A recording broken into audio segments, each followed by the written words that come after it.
again. And they are rebuilding the so-called the walls and rebuilding the temple. And so all of these Jews went back, but in Persia, here, a few Jews stood behind. They didn't go back. They stood in Babylon. They did not want to go back. It would be like, something happened in America, and the Portuguese are here, the Spanish is here. Some, would have to go back to Brazil, but some of them will stay. I want to paint this picture. And this young lady, with her so-called uncle, they would call, but he was not an uncle, he was the closest to the family. I want you to know that this young lady, her mom was dead. Daddy was dead. And because of the laws of that time, so the family, the next closest to the family, was Mordecai. He adopts her as his daughter. And she was the darling and princess of his life. And when you read some of the old stories of the rabbis and all of that in the old, it shows how much this man loved. So at home, I want you to read the book of Esther. Just like you read the book of Ruth. If you love the Hallmark Channel for women, and all of the love stories in there, that's what you're going to find in the book of Ruth. But this one here is a little different, but you're going to find out how this young girl, she's got guts. I'm telling you, you don't know what I'm talking about, okay? But I want to walk you through slowly of what the decisions she has to make, not only for herself, but based on you being a mom or dad. And many times you have to make a drastic decision against all odds, even when it goes a little bit against your faith. Oh, well, wait a minute. What are you talking about now, Pastor? And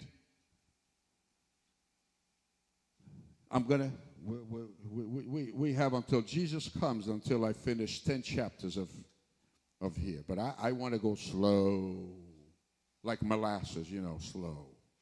I want to paint a picture that she doesn't have a mom to help her grow up. She doesn't have a daddy that is there for her. You see, we have a generation in our nation that is a whole lot with single moms today. And they have to do things sometimes that are very different than you moms that have a husband have to do. Hello? Am I talking to anybody? That may even not look so good in the eyes of others. How could she do that? Hello? How can she do that? You only speak like that because you have a husband that loves you, that cares for you, that is there for you. And they don't have time for the things that you do. I want to paint a picture for you that this young girl, she's going to come against all unbelievable opposition. That she has to make a decision. But she has an uncle that we call, which is not just a cousin, but he adopted her. And she became his daughter. And there's things that are going to take place that she is going to come against all opposition. But I say this to each one of us. It's important to hear the voice of God. It's important to hear the voice of reason. It's important to find someone that you can come and ask for a counsel. Someone that has morals and values that can be there for you. And instead of judging you, to apply the Beatitudes of Matthew chapter 5. Blessed are those that hunger and thirst to do the right things. Blessed are the merciful, that you show mercy on others. When it comes into return, others will have mercy for you. Am I talking to anybody? Now, after all of these things, in biblical times, you will see that this young lady, being a Jewish woman living in Persia, and who finds favor with the king later on, becomes queen, and risked her life to save the Jewish people from destruction with a court official by the name of Haman, persuading the king to authorize a program against all of the Jews in the empire. And Haman was the Hitler of the Old Testament. We all know Hitler in our time, but he was the Hitler of the Old Testament. And the funny thing about, I just going a little further, this guy, Haman, was from the way back in the time of King Saul, which was the Haggites, or the Haggabis of that time, when Samuel told, are you still with me? I'm going to go slow so I don't confuse you. I want to make sure you stay on 95 and you don't get stuck at the bridge, okay? But I want to tell you, when you don't take care of things in your past, they have a funny way of showing up in your present and future. The only thing that you will never find is money that you're looking for. But if you're looking for something, you may find something that you lost a long time ago, right? Say, hey, and you bought 3 or 4 of them. That's my wife. What did you buy that, honey? It was on sale. Well, what are you going to do with it? It was just on sale. But you have 2 or 3, I know, but I couldn't let it go. Yeah. So when you don't take care of those things in the past, they will show up in your future. Now, what are you saying, Pastor? Samuel had told the king, Saul, when you go into war, you kill all of them. Everybody. You kill them all. And then when Samuel showed up, he found the king from the Amalekites, the Haggabites, what you want to call them. And if you don't take care of those bites, they'll bite you after. And when he arrived, he said to Saul, why didn't you kill him? And he didn't do it, and he refused. And he took out his jab, his sword, which is the same word many times, and he killed the king, which of the Amalekites. And then he chopped him up. That Amalekite, years and years and years later, this man, Haman, comes from that generation and that tribe, Brother Joe. It comes there. Now, I want you to know, say with me, Mordecai, Esther. Esther, are you ready? Oh, come on now. Are you ready? Esther comes from the same tribe of the Benjamites, which is the tribe that gave us King Saul. So this man, Haman, which is in the high court of Ahasuerus, which is also called Xerxes, you see, he comes from the Amalekites, and Esther and Mordecai comes from the Benjamites. You see the story here? It's almost like being in the McCoys of today in America. They still can't stand each other. Let's go back to our little country in Azores. You may have, our town, the Loma de Myers, that can't stand some other people there. Like my father would say, hey, they're no good. We don't talk to those. We can't stand them. You see, hundreds of years later, that spirit is still there. See, I say to you, it's a spirit of hate. It's a spirit that brings sourness to your life. We need to get rid of that in our lives, or else it's going to. I was telling Sister Constance, I mean, she's from Kenya. And Somalia hate Kenya. The Somalians go there purposely to kill them. And so does the Ethiopians. They can't stand each other, and they're still fighting each other. One is to kill, and the other one is to protect themselves. Are you with me? It's still going on today. Sudan, they go and take Ethiopians and others and make slaves of them. I say to you, if you harbor hate in your heart, you are a slave of that hate for the rest of your life, and you pass it on to your children. That's what I'm trying to say here. These two, the Benjamites and the Amalekites, still in that generation, they hated, and the Amalekites hated the Jews. And it's still carrying on until today. Millions and millions were killed by Hitler. So I say to you, the one that will kill you is your hate. Do not allow and harbor the root of bitterness in your life. And don't ever pay an eye for an eye and a tooth for a tooth. It doesn't work. It doesn't work. Because your sourness will pass down to others. I'll show you the story after with this man here. But God is coming to intervene. Amen. God will intervene on your behalf. He will. He will. I want to paint this to you. Do you remember when David was walking and there was a man that kept throwing stones at him and throwing dust at him? And he had one guy there, John Amaral, that was with King David. And he said, David, come on, tell me yes, I'll kill that dude. That's what we feel like doing, don't we? And he's there and says, look, I'll take care of him. And David said, no. Let God deal with him. Wow.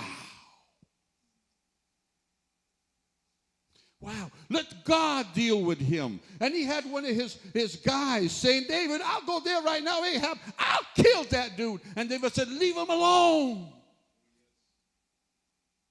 Leave him alone. How we want justice right now. And David said, no, let God deal with it. Maybe God sent that way to test me. And I say to you, God will bring people your way that are sandpapers.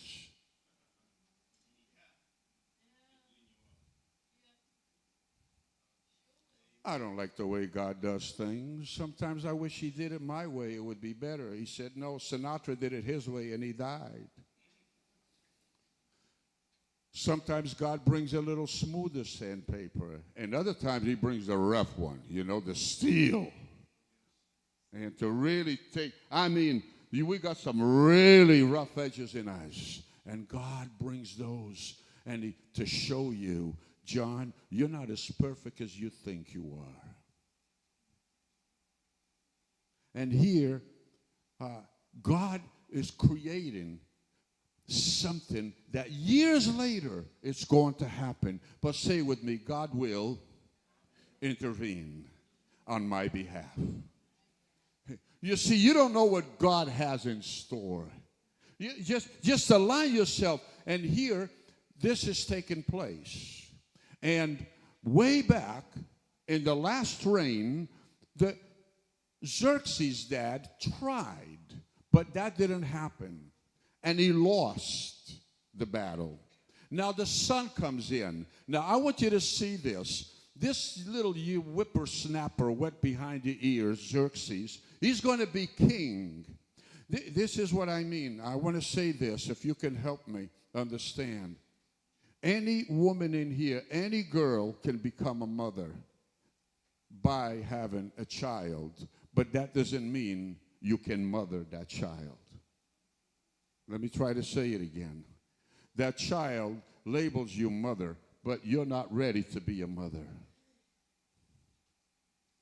Because the intertwinedness of your feelings and your maturity and who you are, you don't have the maturity to understand the need of that child.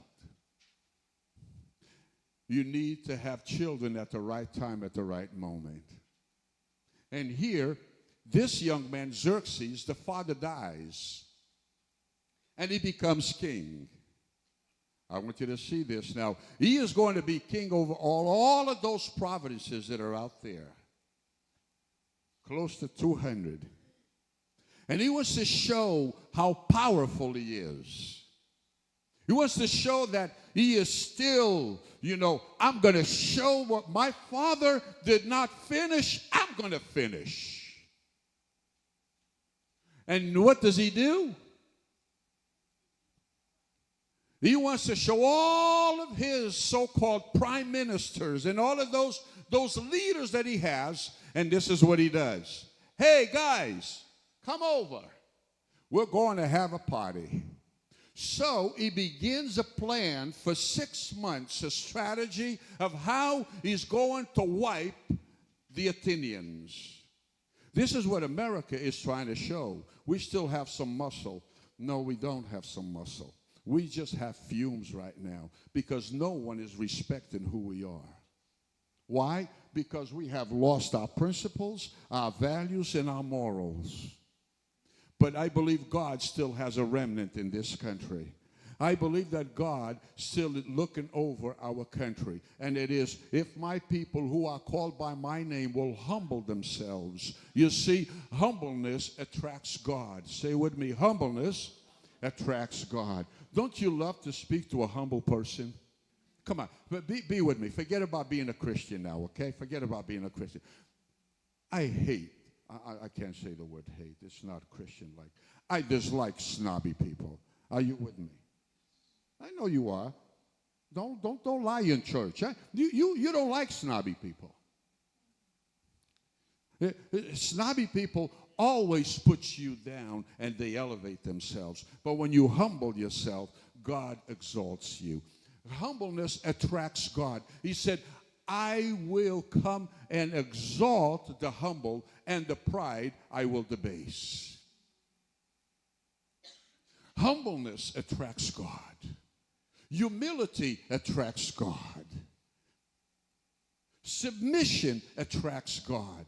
And here, this man, now he is the king, and he's a younger guy, and guess what? We're going to have a party, and I'm going to show everybody that I'm strong. So he invites all of his kings for 6 months. They're going to have a strategy, but they're going to have a party. And they're going to go for a party between 7 and 30 days. Now, I want you to see what he does. Remember Vashti? She was the queen at that time, correct? I want you to see that. And now he brings a party, and the first thing that he does, it kind of sounds familiar to America. I don't know if you have seen what happened to the 2 officers in New York City, where they were jumped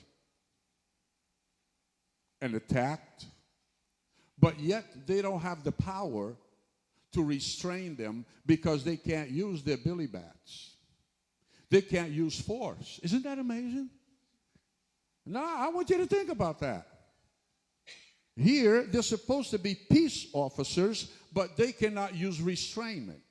So they were attacked and bruised and hurt. Now, they just had a few murderers there. Now, this is the first thing that he does. The first thing is, he takes away all restrainment, meaning if you commit any crimes or anything, that's okay. You can drink as much as you can. Boy, me growing up at 16, 17, you can drink as much. I'm in heaven, right? Come on now. Are you kidding? I can drink all I want, David? That's great. I'm coming to this party. I like this guy. I'm voting for him. No restraint. You can do whatever you want to do. So what does that mean? Please get me. Please get what I'm trying to say. I'm painting a picture for Esther. I want you to see in what atmosphere that she's in. So if you do that, not only that the elite will come, but the lower class are all going to come to this party, correct? They never been at a palace. Any of you here have been to a palace in your life, or you try to go see in Newport, what's the mansions? You go in the mansion, you go, wow. The only thing, and I go in the mansion and says, thank God I don't have to clean this, you know. Right? But you are mesmerized with, wow, look at this. So I want you to know the lower class is going to come now for 7 days. They're going to party. And they're going to go up there and they're going to eat and drink. We're going to have lobsters, Pastor Lima. We're going to have T-bone steak. We're going to have churrasco. I mean, we're going to have goat meat. Brother Joe, we're going to have lamb. I mean, well, this is going to be great. So the lower class is going to come in. They're going to go and they're going to see this. Now watch this. Please, I want you to get this. Remember, everything that they took from Israel through the captivity, the golden chalices, the golden cups that were in the tabernacle, all of the things that were gods, they're all drinking. Imagine that. You never drank from a cup in your life. Now, you're going to go to the palace. They're going to give all of the cups at stainless steel, made out of gold. And whoa, man, I'm taking this home with me, yeah.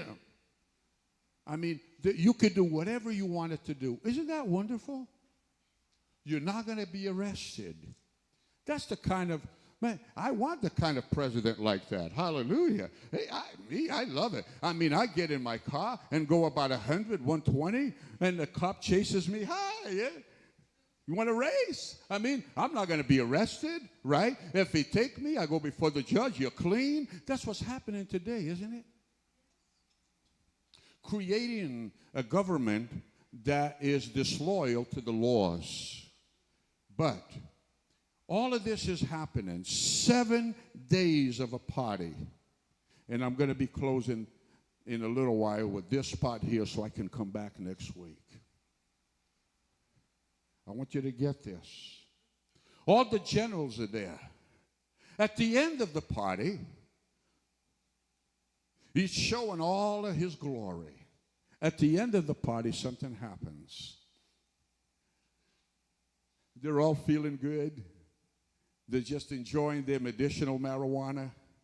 They're just getting into their recreational marijuana. They're doing okay. Yeah, it's legal now. And they're all drunk. And they come with the right idea. Why don't we get to see the king, the queen? Now, the queen is having also, she put a party for her girls. Now, some said that maybe she was pregnant. Others say no. But the Bible says because of. And I'll give you the because of. You see, ladies, your position as a mother, as a woman, is the greatest gift God has ever given.